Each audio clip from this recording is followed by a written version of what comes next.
अरे पोरी नो, आयुष्यामध्ये जसं कर्म करणार ना तसंच फळ मिळतं आणि जे पेरणार ना तेच उगवतं. असं वेगळं काही नाही होत. ओ पप्पा काही नका सांगू. शेंगदाण लावलं तर टरपल कस काय वरून? हा पप्पा बरोबर आहे. कांद्याचं बी लावलं त्याला एवढा मोठा कांदा कसा काय येतो? ओ पप्पा सांगा सांगा. पोरी नो, तुझ्या दोघीच्या प्रश्न उत्तर दे. त्याच्यावर तुम्हाला एक काम करावं लागेल बरं का. ओ पप्पा काय हो? वैशू, तू ये ना मला चहा बनवून आण प्यायला आणि तिथे तू आण पाणी. बरोबर पप्पा. अरे वा रे वा, मला लागले ज्ञान शिकवायला. ओ पप्पा ए वैशू, अरे तुला मी चहा सांगितलं होता, कप नाही. ओ पप्पा चहा बिगर कपाच कस काय आणता येईल? अरे तिथे तुला पाणी आणायला सांगितलं होतं, तांब्या नाही.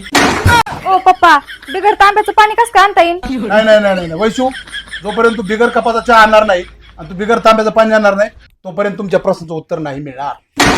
ए वैशू आता काय ग? चल दिदी नाही रायडे. ओ पप्पा करा आता. तुम्हाला बिगर कपाचा चहा देते आज. अरे पुरी हो, गाड पुढे वाजली गीता, रातचा गोंधळ बरा होता.